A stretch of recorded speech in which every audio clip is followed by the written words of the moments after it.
Sip. Baik, teman-teman, selamat pagi. Mohon maaf ya, terlambat saya masuk kelas pada pagi hari ini. Ini pertemuan kita kedua, jadi ini sesi kedua untuk minggu pertama kita kuliah ya. Jadi masuk di pertemuan kedua ini, kalau melihat apa yang sudah teman-teman dapatkan kemarin terkait dengan rencana pembelajaran, kita akan berbicara masalah kolaborasi dalam sistem informasi. Dan minggu lalu, pertemuan sebelumnya, karena baru Selasa kemarin ya. Pertemuan sebelumnya saya minta teman-teman untuk mengidentifikasi, tadi direncanakan akan kita coba olah data itu, data yang ada di Google Doc itu kita akan olah untuk kemudian melihat trennya. Tapi karena memang ada kebutuhan khusus untuk saya rapat, jadi mungkin kita akan lakukan itu secara asinkronus ya. Kita prioritaskan yang bisa sinkronus. Sebelum lanjut, saya kok agak gatel ngeliat gini. Takut jatuh. Karena di belakang layar gitu ya. Oh, memang. Ya ampun. Wow. Oke. Ya. Oke. Baik, lanjut. Nah, pertemuan sebelumnya teman-teman sudah saya kenalkan apa itu sistem informasi dan apa yang menjadi ciri-ciri dari sistem informasi. Sistem informasi merupakan bagian dari Praluna, terkait dengan prosesnya ada feedback gitu ya. Terkait dengan komponennya ada banyak hal. Kemarin kita di slide-nya ada 6. 6 itu berarti dia akan menggunakan teori socio-technical system. Kalau dia menggunakan 4, kemungkinan dia menggunakan Levitz Diamond Model gitu ya. 4, tapi sebenarnya STS juga pengembangan dari teori Levitz gitu ya. Saya agak kenalkan teori-teori karena kita ada di kampus ya. Mungkin kalau kita di luar kelas saya langsung praktikal aja gitu. Tapi teman-teman secara praktikal pasti sudah bisa ini pemrograman, karena sudah semester 7 ini kan. Pemrograman sudah jago. Nah, jadi saya perlu kenalkan. Kenapa dikenalkan? Karena sebelum saya masuk ke pertemuan kedua, pertanyaan terbesar yang saya mau lempar kepada teman-teman di awalnya adalah, adakah terkait dengan TA yang akan Anda ajukan, ICP yang Anda ajukan, adakah yang memang akan berencana merambah pada SI? Jadi, Pak, saya membuat software, Pak. Oke, membuat software. Tapi softwarenya ini SI atau bukan? Akhirnya Anda akan beri nama dia sebuah sistem informasi atau bukan? Mau bahas informasi? Kemungkinan, oke. Berarti kalau bukan bahas informasi, setidaknya ada satu yang akan melek dan yang lainnya mungkin sambil ngerjain yang lain ya. Jadi akan satu yang melek. Karena berarti teori-teori atau pendekatan-pendekatan yang ada itu harus dibuktikan bahwasanya dia ada di pekerjaan kamu.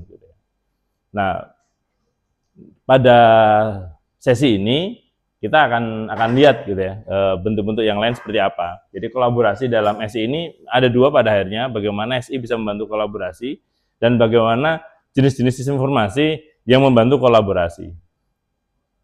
Tapi kemarin kita sudah bahas, setidaknya kalau kita ngomong masalah SI atau sistem informasi itu membantu kolaborasi, ada komponen-komponen dalam sistem informasi. Ada people, berkolaborasi dengan ada people, gitu kan ya. Terus ada? Oke, ada proses. Terus hardware, software, data,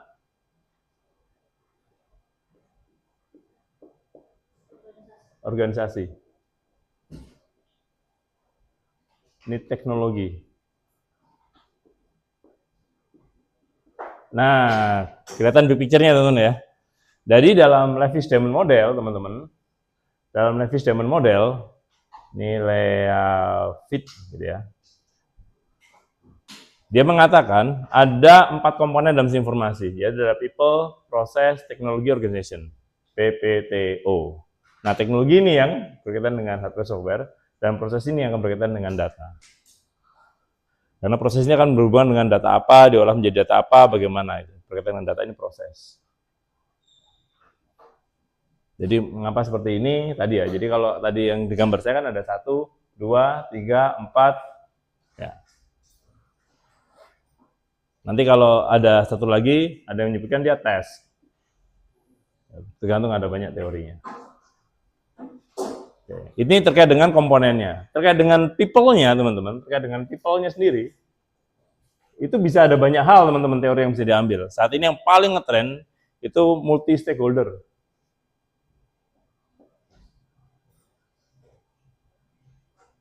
Multi-stakeholder itu di sini ada pemerintah,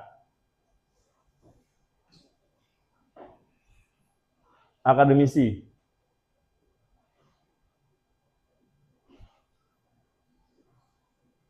kemudian pemilik. Kira-kira apa lagi berikutnya? Pengguna. Pengembang ada di dalam pemilik, karena dia sebagai bagian dari rantai pasok agar pemilik bisa memiliki bendanya, gitu ya. Sama seperti pengguna, kalau dia sewa layanannya dari pihak ketiga, gitu, ya berarti pihak ketiga yang menyewakan itu masuk dalam rantai pasok, gitu ya. Karena dia pemilik bukan, dia cuma nyewain kan? Ya, reseller domain, emang dia punya domain? Enggak, gitu. Dia cuma jualin, gitu ya. Ya, demikian juga yang lain. Apalagi teman-teman yang kelima? Pernah merasakan agak bingung apa yang menjadi peraturan pemerintah atau setidaknya peraturan dari Poltek? Pernah? Oke. Biasanya menjadi lebih paham setelah apa? Ada sosialisasi. Iya, ada diskusi. Iya, apa lagi? Ada infografis. Ada apa? Standar. Oke, tapi kadang katanya standarnya jadi bingung. Enggak tadi kan. Tapi standar yang ada tertulis itu setelah didapat PDF-nya, apa sih ini? Lempar ke AI gitu, walaupun harusnya nggak boleh ya. Lempar ke ChatGPT. Dari peraturan ini sebenarnya saya harus ngapain? Gitu. Ya, ketawa berarti sering ngelakuin ya. Ya, saya tahu karena saya sempat ngelakuin. Tapi saya lakukan itu untuk undang-undang, teman-teman. Undang-undang, perpres, karena itu memang aturan publik ya. Jadi memang itu diundangkan secara publik. Saya berani lempar ke ChatGPT dan teman-temannya. Pasti itu. Saya udah punya satu session sendiri ChatGPT di semua peraturan tentang SPBE dan teman-temannya saya lempar di situ. Saya update terus. Hampir seminggu sekali saya refresh. Masih ingat nggak kita ngobrol apa gitu, kayak ngobrol sama temennya. Masih, terakhir kita ngobrol masalah ini agar dia terus update case-nya terus terjaga gitu ya. Nah, ada media-media, entah itu medianya bentuknya infografis, Instagram, TikTok, apa lagi tadi, FGD, sosialisasi, yang membuat kita jadi bisa lebih ngobrol antara pemerintah dengan pengguna. Ada juga paper, jurnal, yang membuat akademisi jadi lebih paham apa mau pemerintah, atau akademisi dengan pengguna. Jadi yang kelima ini adalah media. Nah, beberapa orang menganggap media ini sebagai komunitas. Karena media ini akan menjadi enabler, menjadi faktor yang memungkinkan pembicaraan yang tidak nyambung itu jadi nyambung. Contoh sini komunitas apa? Korps Taruna. Anda sebagai enabler kan? Media. Jadi kalau buat peraturan, pastikan kalau bisa 5-5-nya diwawancarai.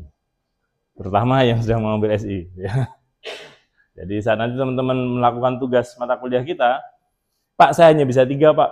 Boleh, monggo. Kalau Anda mau klaim menggunakan teori 3 stakeholder, boleh. Anda mau klaim menggunakan 3 dari 5 stakeholder, berarti pakai teori 5 atau teori 3? Teori 5, tapi Anda klaim menggunakan 3 dari 5. Berarti gunakan jurnal yang 5 stakeholder. Jangan pakai jurnal 5 stakeholder, tapi nggak dinyatakan kenapa hanya pakai 3. Krik. Gitu. Karena ada banyak teorinya, teman-teman. Yang terbaru memang 5. Harus 5, Pak, sebaiknya. Kalau nggak bisa, gimana, Pak? Ya mau bagaimana lagi? Saya pastikan gunakan teori yang tepat untuk menyelesaikan masalah. Kenapa? Karena ada di kampus. Setelah lulus baru praktikal kita. Tapi selama kita ada di kampus, kita gunakan teori yang tepat untuk menyelesaikan masalah. Ada teori 3 stakeholder, ada teori 4 stakeholder, ada teori 5 stakeholder. Nyusahin banget, Pak. Bagaimana ada teori banyak? Ya nanti setelah lulus yang jadi dosen. Akademisi bikin teori banyak seperti itu. Tapi itu setidaknya menjadi pilihan. Saya pun saat kemudian saya melakukan penelitian, opsi saya yang pertama adalah menggunakan 5 stakeholder. Tapi begitu saya selesai, saya hanya bisa kumpulkan 4. Klaim saya untuk mengumpulkan komunitas ditolak karena hanya 5 dan tidak mewakili komunitas. Sehingga saya turun teorinya menggunakan teori quad helix. Nah, yang Anda sering dengar apa? Pentahelix. Pernah dengar? Waduh, belum pernah. Oke. Ini teorinya namanya helix. Kalau 4 namanya quad, kalau 5 namanya penta. Pentahelix. Nah, Anda bisa googling nanya pentahelix. Pentahelix adalah teori 5 stakeholder. Pemerintah, BSSN, gitu ya, akademisi, kan BSSN sering kerjasama dengan akademisi, pengguna, pemilik, ya. Pentahelix, quad helix. Nah, ini yang akan kita bicarakan di sini, teman-teman. Bagaimana mereka semua, baik itu secara komponen maupun secara people, itu berkolaborasi. Jadi pengantarnya seperti itu. Apa yang kita kolaborasikan? Ya itu, kita bisa mengkolaborasikan yang ini, people, organization, teknik, proses, atau kita bisa mengkolaborasikan ini. Bagaimana akademisi bisa lebih ngobrol dengan pemerintah, bagaimana lain pemerintah bisa lebih dilihat oleh ya. Begitu teman-teman? Oke. Nah, proses yang mau kita ambil di sini teman-teman. Karena apapun itu, yang kita lakukan adalah proses ini menggabungkan antara people, organization, dan teknik ini. Bagaimana teknologi ini digunakan, itu diatur dalam proses. Kemudian bagaimana organization ini kemudian bergerak, berproses, itu ada dalam proses.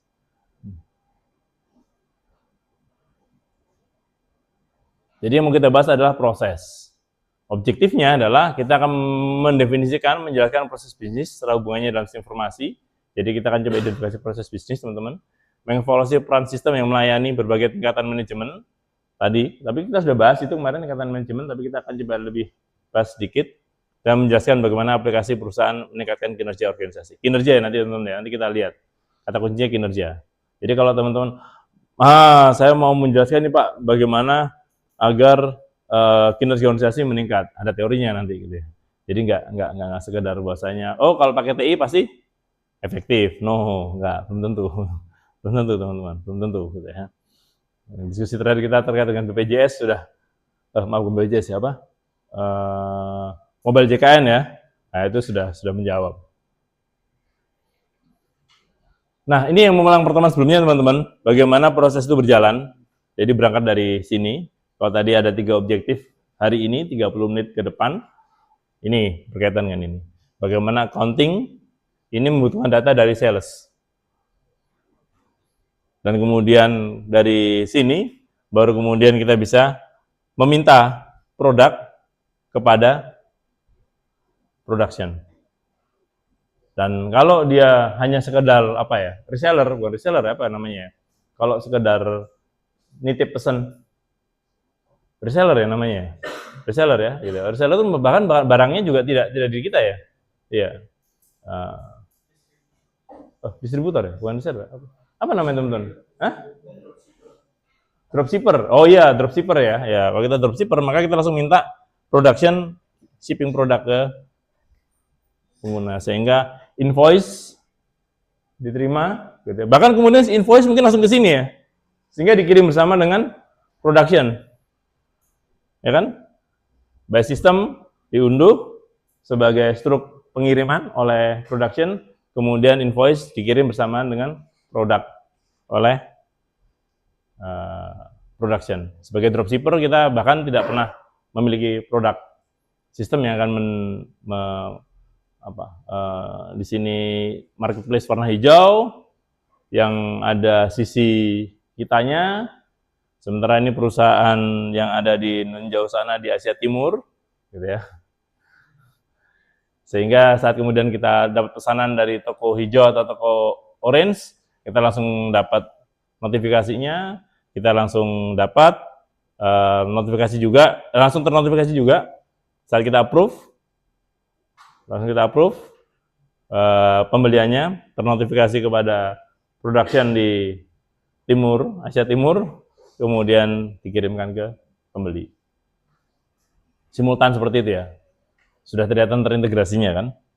Jadi kolaborasinya contohnya seperti itu, teman-teman, kalau dari tampilan yang sebelumnya. Nah, bagaimana kalau ternyata pada sistem yang lebih sederhana? Contoh misalkan payroll, penggajian. Di sini kalau diambil dari bukunya Loudon yang kemarin saya sampaikan menjadi buku utama, di sini ada data pegawai, kemudian di sini juga ada online queries terkait dengan data-data kinerja, kemudian ada database. Jadi dari sini, di sini employee data di input, kemudian disimpan database lewat payroll system, kemudian kinerja yang bersangkutan ditransaksikan, nilainya turun, nilainya rendah, bulan ini tercapai kinerjanya, bulan lalu enggak, itu kan. Jadi baca gini kan, makanya dia baca gini. Bulan lalu tidak capai kinerjanya, bulan ini kita evaluasi, muncul laporan, terus kemudian kita nyatakan bulan ini sudah capai kinerjanya, tersimpan lagi, gitu ya. Saya yang kemarin diskusi di kuliah umum kurang tahu teknikal beliaunya, saya mau tanya bagaimana implementasi blockchain sebagai database. Karena selama ini kan kita hanya menggunakan blockchain sebagai media penyimpanan sebuah informasi gitu ya. Tapi bagaimana kalau menjadi sebuah database yang operasional? Cara kerjanya bagaimana? Gitu ya. Apakah akan melibatkan smart contract atau biasa, database biasa gitu ya. Approval-nya bagaimana untuk pembuktiannya, menggunakan skema apa. Balik kemari, kemudian ada laporan untuk general ledger, buku besar, laporan kepada gaji, kemudian laporan kepada pemerintah untuk kemudian menjadi laporan kinerja, dan laporan kepada manajemen yang real time. Kayak semacam hari ini jam 9 nanti Pak Dir mengajak rapat terkait dengan dashboard Poltek. Gitu ya. Bagaimana bisa memberikan informasi kepada beliau. Nah, kembali, ini kan contoh kolaborasi teman-teman. Di sini ada manajemen, di sini ada pemerintah, di sini ada employee-nya, keuangan, di sini ada employee data, mereka yang input, kemudian ada buku besarnya, di sini transaksi, baik atasan maupun yang bersangkutan mencapaikan, saya melaporkan bagaimana saya mengajar, saya bekerja, kemudian diverifikasi oleh atasan, kemudian diberikan penilaian, itu kan bentuk kolaborasi antara pemerintah, agensi, kemudian pemilik sistem, organisasi, pengguna, pegawai, gitu ya, menjadi satu sistem kesatuan. Kolaborasinya seperti ini. Contoh yang lain. Jadi kalau tadi contoh pada organisasi yang berbeda, sekarang contoh kolaborasi pada sistem atau pada organisasi yang sama. Nah, pertanyaannya adalah bagaimana kolaborasi yang seperti ini bisa berjalan? Ya, proses bisnis tentunya. Itu kenapa kemarin saya sampaikan proses yang utama. Jadi proses menggabungkan ketiganya. Proses bisnis harus jelas. Jadi saat nanti teman-teman mengerjakan tugas mata kuliah kita, pastikan proses bisnisnya jelas. Saya pernah mengerjakan satu tugas, bagaimana membuat grand rencana pengembangan TI di salah satu organisasi pemerintahan. Nah, kalau ada rencana pengembangan TI, berarti akan berhubungan dengan rencana apa kira-kira? Ini kan sudah tingkat 4, saya berani nanya nih. Sudah punya organisasi, sudah memimpin organisasi. Kalau saya punya rencana untuk, oke, saya membuat rencana pengembangan TI 5 tahun ke depan, berarti harus sesuai dengan rencana organisasi yang mana? Visi misi terlalu tinggi. Hah? SOP terlalu rendah. Renstra, rencana strategis, visi misi diturunkan menjadi Renstra. Cara-cara kita untuk mencapai visi misi 5 jangka pendek, gitu ya.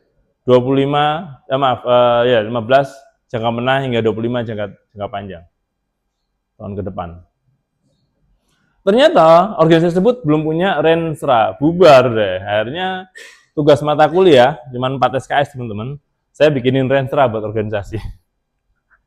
Kebayang itu, bikinin renstra buat organisasi dalam waktu 1 semester, dan sebulan terakhir saya membuat rencana TI-nya. Karena rencana TI nggak boleh nggak align dengan renstra. Sama seperti sini, proses bisnis sistem harus align dengan sini. Bagaimana Pak kalau ternyata belum ada? Berarti saya nggak bisa ambil. Ya bisa, tapi panjang ceritanya teman-teman. SOP yang buat siapa? Pernah buat SOP kan? Prosedur di organisasi? Iya, yang membuat siapa? Real deh, yang membuat siapa? Prosedur. Nggak pernah buat teman-teman. Nah, yang mengesahkan siapa? Prosesnya bottom up, pengesahannya top down. So, kalau belum punya proses, Anda wawancara dari bottom up hingga top down. Semua Anda wawancarai. Tapi kalau sudah ada prosedurnya, Anda bisa bypass itu, Anda bisa cut off itu, cukup wawancara kepada 1-2 orang menanyakan, benar prosedur ini dijalankan? Benar. Efektif nggak prosedur ini menurut Anda? Tapi kalau enggak, Anda kan wawancari semua yang terlibat di dalamnya. Kamu cara kerjanya bagaimana? 1, 2, 3. Kamu bagaimana? 3, 4, 5. Oke. Berarti 1, 2, 3, 4, 5 nih. Bagaimana ngabungkan 1, 2, 3, 4, 5? Nah, kalian akan meramu. Panjang ceritanya. Gitu ya.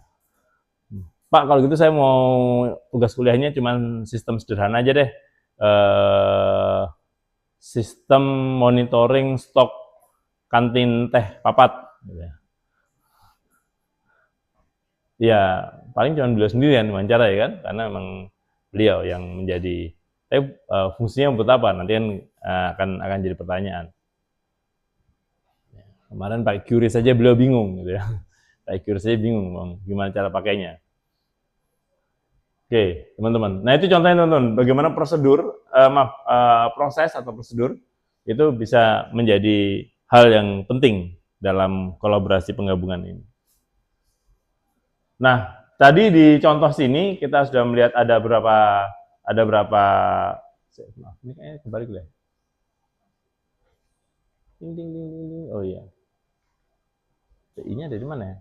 Saya hapus, lupa ya, saya hapus ya. Oke. Oh iya, ada yang terlewat berarti, nanti saya gambar. Yang terlewat itu sebenarnya tadi adalah gambar segitiga informasi teman-teman, untuk mengelingkan, tapi saya sepertinya terlewat sini. Oke, kita ambil salah satunya. Jadi pada slide-slide berikutnya kita ambil beberapa contoh informasi. Kembali teman-teman, intinya sama, ini tetap software yang pertama. Yang kedua, ini tetap sebuah software yang menggabungkan people, process, teknologi, organization. Ini tetap sebuah software yang melibatkan beberapa proses, yaitu ada input, transformasi, output, database, dan feedback. Tetap, cuma penamaannya berbeda-beda. Nah, nanti akan sesuaikan dengan teori apa yang Anda ambil. Kalau bingung ya ambil aja informasi gitu ya. Tapi biasanya kalau kita buat terlalu general, kita akan sulit dapat pendekatan yang lebih mudah. Contoh misalkan, cara belajar mahasiswa, generik nggak? Generik. Bisa nggak Anda terapkan? Bisa. Tapi kemungkinan akan ada hambatan-hambatan sedikit. Karena di luar lagi stres, keluar Pak. Gitaran di warung. Stres hilang. Jam 2 dapat ide, jam 2 kerja Pak. Saya jam 2 dapat ide, datengin pengasuh Pak.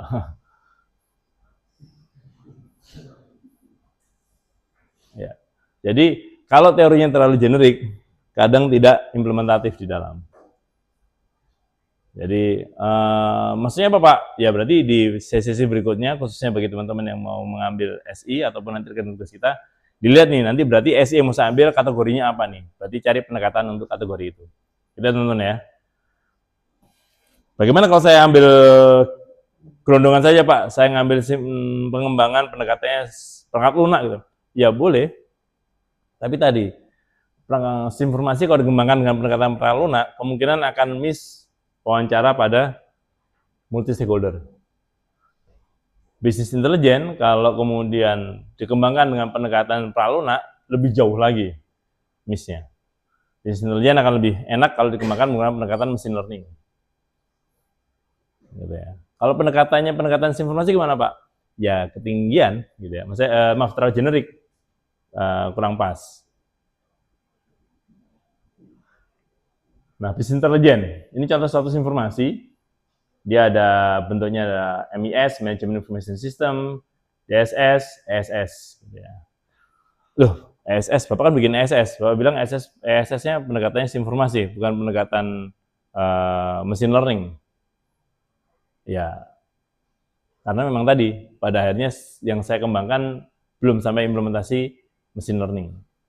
Kalau KM saya harus akui, saya nggak mau pakai pendekatan KM karena saya kesulitan untuk mengumpulkan pakar. Sehingga saya harus, dengan keterbatasan saya harus realistis. Awal studi idealis teman-teman, KM, proposal ngomong KM, seminar hasil sudah kejawab RQ1, RQ2, KM. Begitu tertutup, kok nggak ada pakarnya, gitu. Ternyata yang namanya SPBE itu baru ada 4 di Indonesia waktu saya riset. Jadi kalau saya ngumpulin mereka nggak berani mengklaim diri sebagai pakar. Jadi saya sampaikan terus ya udah deh, pendekatannya SI aja, nggak usah KM. Jadi sekarang sudah ada 9 kan, sementara program Pak Prabowo ada 9 aplikasi khusus pemerintah yang, aplikasi umum yang harus dikembangkan. Waktu itu saya baru 4. Bisnis intelijen ini perangkat lunak. Nah, software ya. Tapi SI, gitu ya. Untuk mengelola dan menganalisis data digunakan untuk membantu manajer dan pengguna membuat keputusan yang lebih baik. Nah, dari bisnis intelijen itu kita bisa lihat ada yang namanya ESS, DSS, MIS.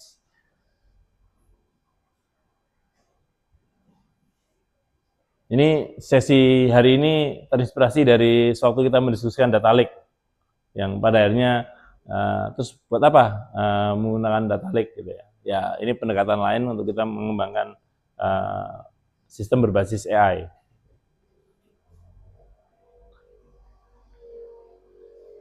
MIS sendiri kita udah bahas kemarin teman-teman. Yang gambarnya seperti ini ya, kita udah bahas. Ada tengah-tengah sini MIS. Melayani manajemen menengah, memberikan laporan kinerja perusahaan saat berdasarkan saat diakses berdasarkan transaction processing system. Memberikan jawaban atas pertanyaan rutin dengan prosedur yang telah ditentukan sebelumnya untuk menjawabnya. Bagaimana kalau menjawab pertanyaan yang belum ada prosedurnya? Contoh, berapa IPK Taruna saat ini? Itu rutin nggak? Rutin, karena pasti dilakukan di akhir semester. Kalau dilakukan di tengah semester gimana? Iya dapat, tapi dapat nilai semester lalu. Prosedurnya jelas enggak? Jelas. Rutin enggak? Rutin. Pasti ada prosedurnya. Nah, itu berarti kita menggunakan pendekatan MIS. Pak, bagaimana kalau kemudian pertanyaannya enggak terstruktur, enggak jelas?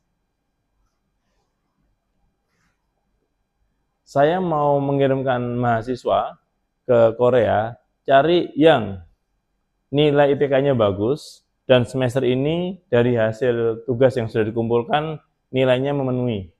Ayo.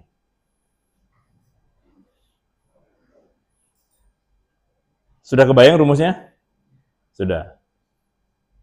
Kira-kira muncul nggak pertanyaan seperti itu tiap semester? Tiap tahun? Bisa jadi enggak. Tahun depan nggak ada kerjasama dengan Korea, Pak. Nggak ada yang berangkat. Terus kita buat prosedurnya. Ngapain? Kan nggak rutin. Untuk apa teman-teman? Kita membuat sesuatu yang memang tidak rutin. Nah, di situ teman-teman ada pendekatan-pendekatan yang lain, seperti pendekatan AI gitu ya.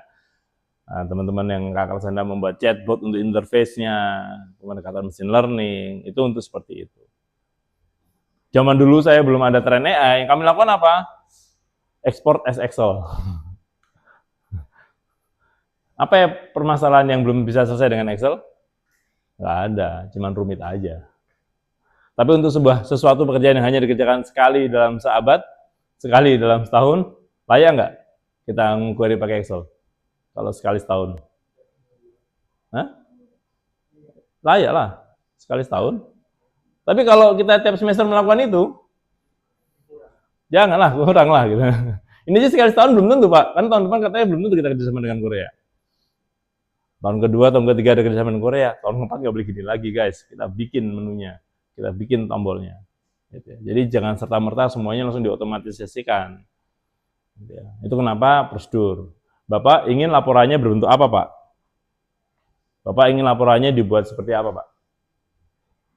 Kolom-kolom yang dilaporkan seperti apa? Dashboardnya seperti apa? Gitu ya, teman-teman ya. Analitiknya terbatas karena sesuai dengan hasil prosedurnya. DSS, tadi kan ada MIS, ada DSS, ada kemudian ESS.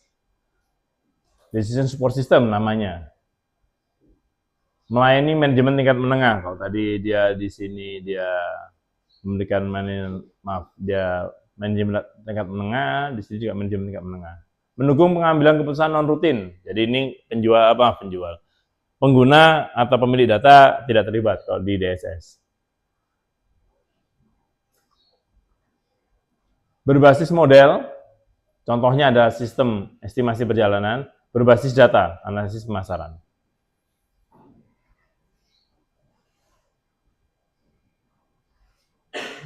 Manajemen resiko. Nah, mana ya teman-teman itu? Berbasis model, berbasis data.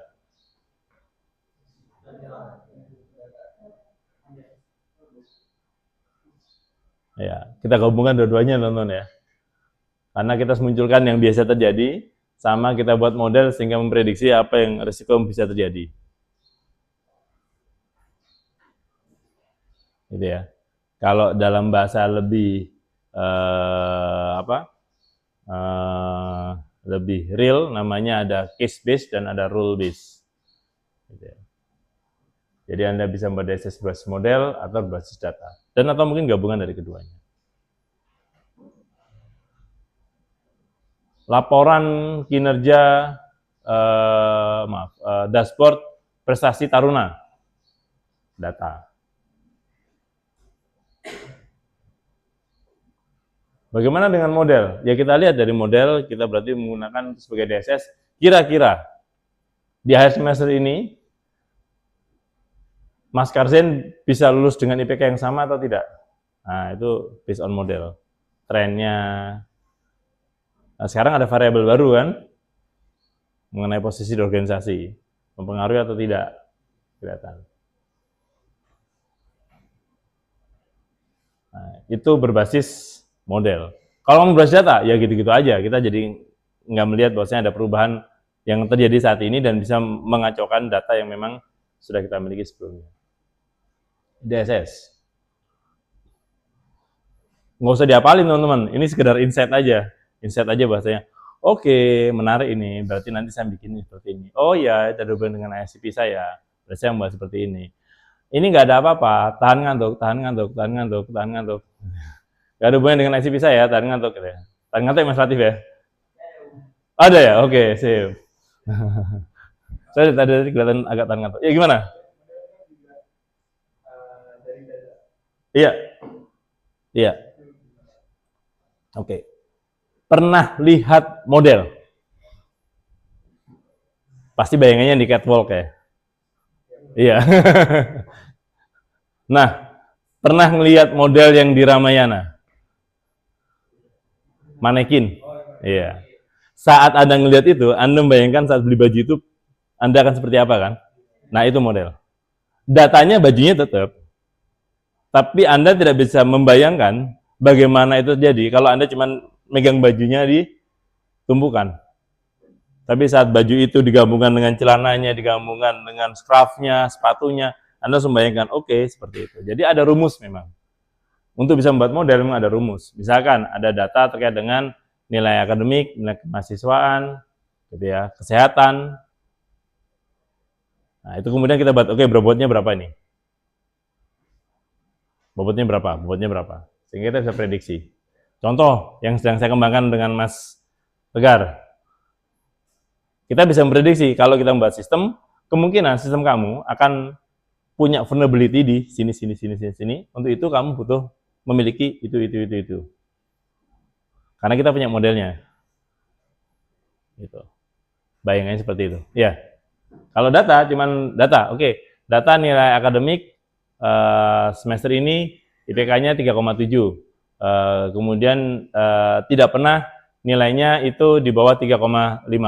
Kemudian kemahasiswaan juga selalu di atas rata-rata. Berarti kemungkinan semester ini lulus. Belum tentu. Belum tentu. Kalau secara model, kan kita membuat estimasi kan untuk jangka untuk lebih jauh secara untuk apa prediksi. Kita buat modelnya. Oke. Jadi kalau data kita hanya main query, kalau model kita sudah main rumus. Gitu Mas? Ya. Yuk, sama-sama. Jadi ya sama juga sih. Kalau model ya menggunakan data, tapi tidak dibobotkan, tidak dihitung dengan rumus. Kalau menggunakan data cuma di query saja. Nah, kalau pemasaran bagaimana? Pemasaran untuk forecasting bisa juga, Pak. Bisa, tapi biasanya pemasaran forecasting itu berarti hanya membandingkan data yang ada di database. Kondisi eksternal, bagaimana, tren yang ada di luar bagaimana, itu tidak dimasukkan dalam model. Karena nggak ada dalam data kita.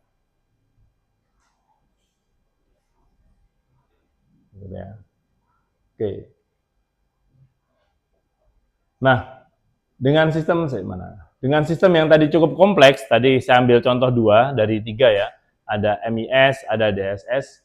Biasanya teman-teman, organisasi itu akan mencoba menetapkan kebutuhannya akan sebuah sistem atau aplikasi itu dalam sebuah arsitektur atau model yang disebut dengan enterprise arsitektur. Jadi, kalau di pemodelan itu teman-teman, biasanya yang paling tinggi itu adalah arsitektur. Sorry.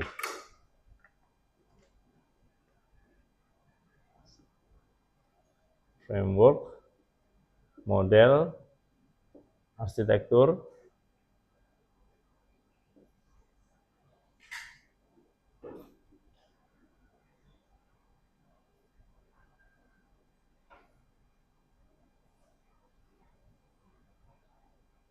jadi ada framework, ada model, ada arsitektur, ada metode. Ini intinya sama-sama gambar.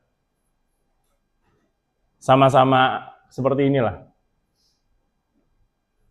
Nah, enterprise arsitektur ini berarti dia bisa digunakan untuk membayangkan bagaimana hubungan antar aplikasi.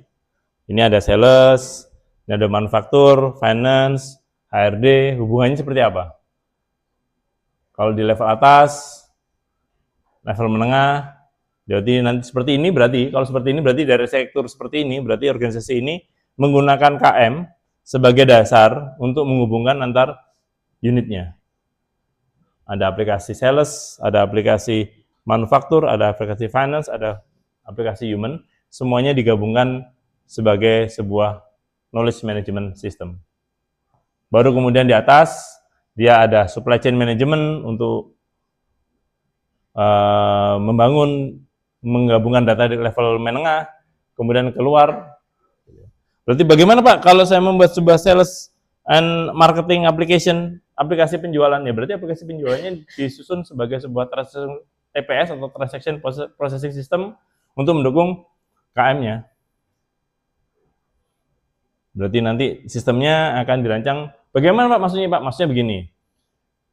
Contoh, apa yang menjadi pengetahuan utama bagi Teh Papat terkait dengan penjualannya? Oh, Teh Papat pengen tahu.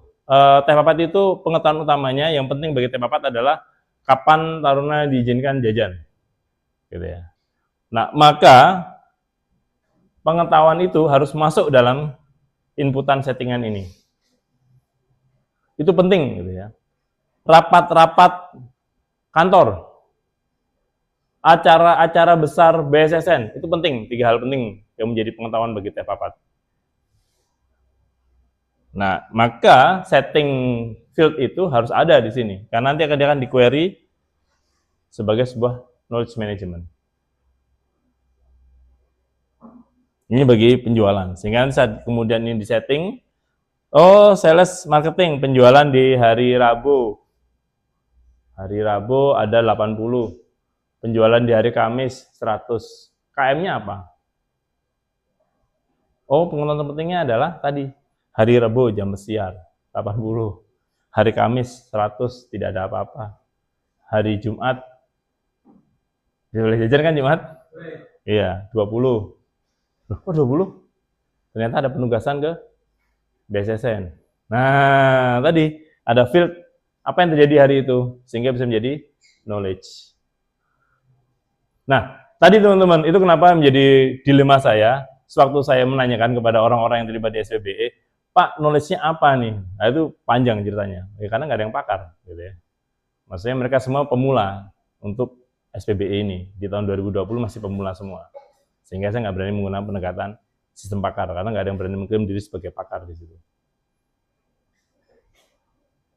Itu teman-teman. Nah, kalau sampai informasi itu tidak pernah masuk, KM-nya nggak akan jalan. Karena yang butuh di-grab oleh dia di itu. Sehingga sistem pengetahuannya akan memberikan informasi gitu ya. Kalau teman-teman ngelihat TAK kelas terkait dengan yang chatbot, AI, kan dia bisa memberikan informasi bahasanya, oh hari ini adalah hari pesiar, tidak ada rapat, kemungkinan demand akan tinggi. Begitu teman-teman. Bayang ya, itu kenapa kok dia di-define seperti itu. Dari sini berarti kalau nanti Anda masuk ke unit kerja organisasi ini dan melihat bahwasanya forecasting ke depannya dia dibangunnya seperti ini, berarti oh query saya harus jelas nih pengetahuannya apa. Kalau enggak, jadi enggak TA-nya? Jadi, dipakai belum tentu. Kalau jadi mah jadi pasti. Kan helpful ya. Membantu mahasiswa itu penting bagi organisasi gitu. Tapi dipakai enggak, bisa jadi enggak. Organisasi yang ketat malah mungkin enggak mau. Tapi kalau organisasi yang ketat, nggak mungkin dia nggak punya data kayak gini, pasti dia punya. Kalau nggak punya, berarti ya nggak ketat dia. Tadi sudah jelas ya menjadi knowledge. Begitu teman-teman, gambarannya, cara membacanya seperti itu. Sehingga nanti kesananya, oke, dia dibangun sebagai KM knowledge system yang ada di sini, sudah jelas tadi ya, sampai ke atas. CSR, pernah lihat tahu CSR teman-teman? Sorry, CRM, Customer Relationship Management. Belum pernah? Belum. Pernah dapat WA dari Teh Papat? WA. Ada yang pesan? Sering. Nah, itu CRM. Dia ingin menjalin hubungan dengan pelanggan. Nah, tapi kan tidak terstruktur, teman-teman. Kalau terstruktur, sebentar ini hari Kamis. Nah, akan terstruktur setiap hari Kamis sore. Atau, oh, nggak bisa dong, kalau Kamis sore kapan belanjanya? Kamis siang. Muncul automatic WA. Ting, ting, ting, ting, pakai WA bot. Perancangan WA bot untuk Teh Papat. Untuk pemesanan otomatis.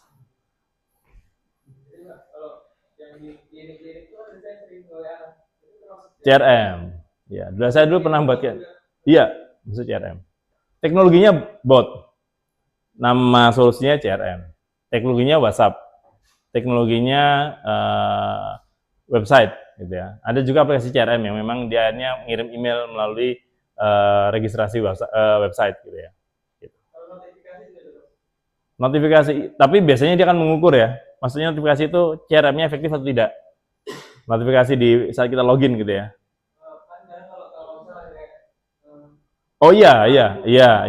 Itu berarti bukan notifikasi, itu berarti kan ya karena aplikasinya kita install. Ya, semua kita install di Android, di handphone smartphone kita bisa muncul notifikasi. Ya, berarti notifikasi pada software berbasis Android atau iOS ya, software mobile ya. Ya itu ya, betul. Karena kita install aplikasinya. Saya kira notifikasi yang kalau kita login di website muncul di atas itu satu email ya, itu ya masuk tapi kurang efektif itu. Karena kalau kita nggak login kita nggak akan dapat notifikasinya. Biasanya langsung di email. Nah, kalau email kemungkinan dari kita saat ini sudah menghubungkan email dengan perangkat bergerak ataupun di laptop. Yuk, itu teman-teman. Itu contoh dari CRM-nya, gitu ya. Jadi seperti apa teknologinya bisa bermacam-macam. Dulu saya sempat di tahun 2011 saya mengembangkan sistem yang untuk mengingatkan kapan kita ngebengkel. Gitu ya. Ini sudah 3 bulan sejak terakhir Anda ngebengkel, kami tunggu kehadirannya di bengkel kami. Gitu ya. Nah sekarang yang ban-ban itu sudah banyak yang pakai itu. Saya pakai yang ban-ban tapi dia di WA kalau itu. Gitu ya. Ada promo extend gitu ya. Mau ganti oli, kami tunggu di toko terdekat. Nah, itu sudah mulai. Dulu tahun 2011 belum tren itu. Jadi saya membangun untuk salah satu bengkel Astra gitu ya, di tengah kota sana. Sebagai salah satu proyek mata kuliah. Gitu ya. Mata kuliah S2 waktu itu. Nah, sistem yang lain ada enterprise system yang memang menggabungkan semuanya, supply chain management, customer relationship management yang tadi ya kita buat, dan knowledge management system. Ini contoh sistem-sistem informasi teman-teman yang memang dirancang untuk mengintegrasikan. Kalau dilihat tadi kan dia mengintegrasikan yang ada di sini ya. Bagaimana menjadi kolaborasi.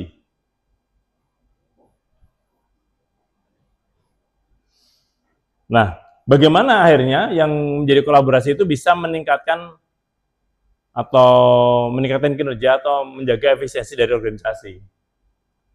Ini salah satu teori yang diambil teman-teman ya. Nanti bisa lihat di bukunya yang di ladang-ladang itu.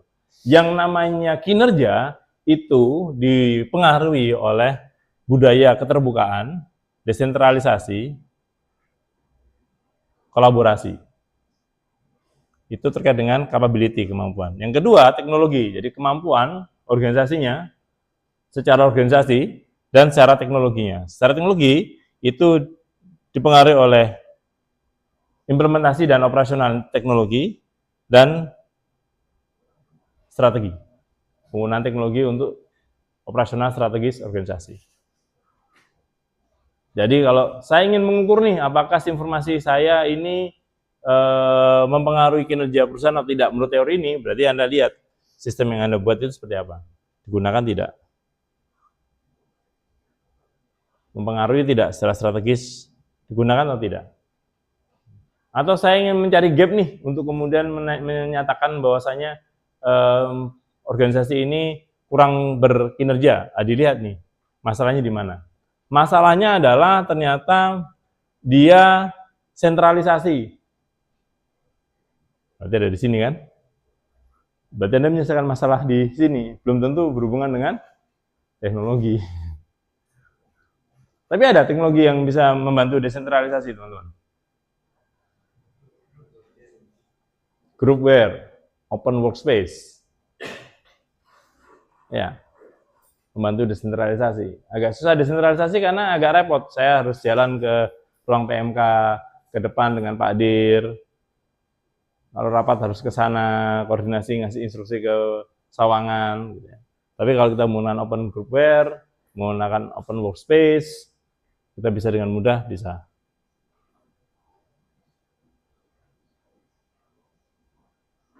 Open culture, media sosial, itu contoh bagaimana budaya keterbukaan. Dashboard, sehingga semua bisa lihat saat ini posisi kinerja kita ada di mana. Nah itu, ternyata ada peraturan yang belum selesai nih. Mas Adi, ini Desember sudah selesai nih, boleh nggak saya bantuin? Ya. Saya lagi nganggur nih, kebetulan target-target saya sudah selesai semua. Tinggal sebulan ke depan saya bantuin Mas deh, gitu. Karena ada open culture tadi ya. Diem aja Karsen di belakang. Disimpan aja, ada tugas ini, tugas itu, buat aturan ini, aturan itu, ada perintah ini, perintah itu, gitu kan. Mau cerita juga bingung. Nah, kalau kita ada dashboard tadi, dia bisa sampaikan target hari ini, 1, 2, 3, 4, 5. Dah, 5 target. Mana yang sampai, mana yang tidak. Mana yang sedang ongoing. Ini udah seminggu nih, nggak jalan-jalan. Saya bantuin deh, gimana? Yuk. Saya bantuin deh bagaimana? Oke, silakan. Itu teman-teman ya. Menurut teori ini salah satu saja teman-teman. Salah satu memang bisa digunakan untuk penggunaan untuk mengukur. Dan yang terakhir teman-teman, kalau nggak salah yang terakhir sini slide-nya.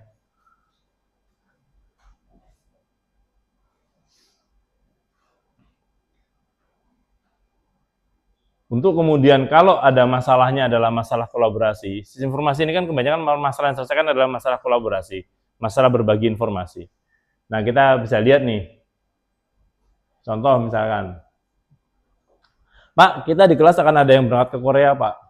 Nggak bisa kalau kuliah sesuai dengan posisi kita. Berarti different time. Opsinya ada di sini, teman-teman. Same place or not? Different place, berarti ada di sini. Berarti yang kita gunakan adalah lewat email, blog, asynchronous conference. Asynchronous conference gimana?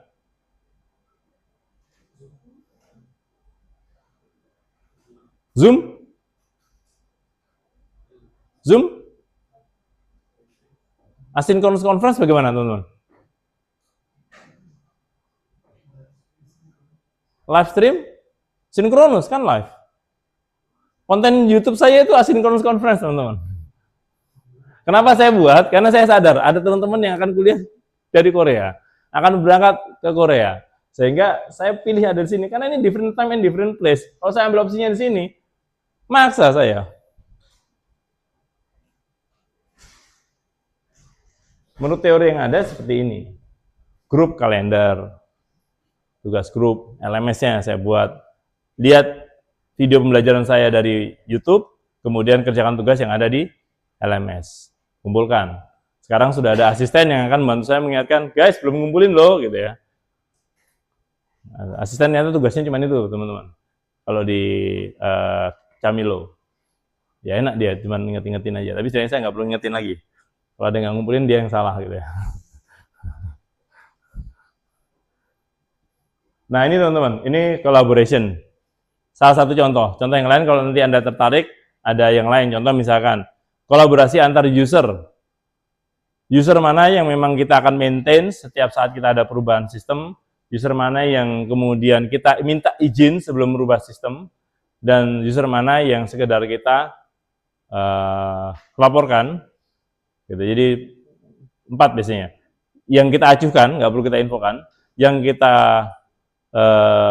terus informasikan, yang terus kita mintakan izin, sama yang terus ada progres ataupun tidak, kita jalin komunikasi. Jadi sama, 4 kuadran, 2x2. Nah, itu menarik kalau memang nanti terkait dengan pembuatan proses bisnis tadi ya. Kalau user-user yang memang harus keep in touch, berarti setiap saat dia harus terlibat dalam setiap produk milestone baru. Harus naik turun, naik turun, naik turun, naik turun. Oh, ada masalah Pak, sistem mobile JKN tidak berfungsi. Tapi kan ada BPJS. BPJS itu harus update atau tidak? Harus, ya berarti dia kritikal, keep informed dia. Harus keep in touch. Yang lain apa nih? Rumah sakit. Ya, rumah sakit itu ada di kuadran 3 bahkan, mungkin 2. Tapi tidak utama gitu ya. Tidak dimintakan izin, tapi kita informasikan. Bagaimana dengan pasien? Oh, pasien bahkan mungkin nggak peduli baca atau tidak. Saat dia butuh, dia akan baca informasi, tapi kalau saat tidak, ya tidak. Tapi saat ini pasien sudah ada di kuadran yang memang harus keep informed. Itu kenapa sering ada informasi di media sosial, terkait dengan kebijakan BPJS. Satu Sehat kalau Anda install sering ada notifikasi. Oh maaf, mobil JKN kalau Anda install ada notifikasi, kan dianggap saat ini teman-teman saya, masyarakat itu sebagai stakeholder yang harus keep in touch. Tapi tidak dimintain izin, gitu ya. Jadi kuadrannya tidak di kuadran utama. Jadi kalau butuh wawancara, waktunya terbatas, nggak usah ke yang 2-3, yang 4 aja. Gitu. Aplikasi saya melibatkan pengelola atau pemilik IV, BSSN, Komdigi, dan BRIN, Pak, karena terkait dengan audit keamanan SEIV. Mana nih yang Anda akan jaga terus. Oh, yang mengaudit nanti BSSN sama BRIN. Komdigi apa nih? Ya keep inform aja sekali-sekali, tapi nggak usah.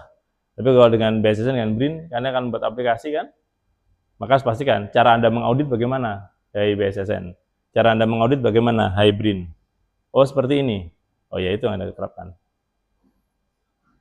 Sistem Informasi Audit SPBE. Gitu ya. Komdigi, PAN-RB sebagai yang punya proyek SPBE, sekarang Pemdigi ya, sekarang pemerintahan digital. Ya, sekedar tahu saja, tidak perlu kita rutin wawancara. Jadi lokus penelitiannya nggak mungkin di mereka. Gitu ya. Dan kita nggak perlu terlalu sering komunikasi dengan mereka. Tapi itu tidak saya cantumkan karena enggak terlalu, asumsi saya tidak terlalu penting. Tapi kalau Anda butuh, di pertemuan berikutnya saya bisa gambarkan. Tapi kalau yang ini, tadi, ini sekedar untuk Anda memilih teknologi apa. Teknologi groupware, ada open groupware, teknologi synchronous conference, calendar workflow, version control, GitHub, ada gitu ya. Yang selain GitHub apa? Ya Google Doc, kan kelihatan ya di historinya. Siapa mengubah apa. Ada pertanyaan, teman-teman?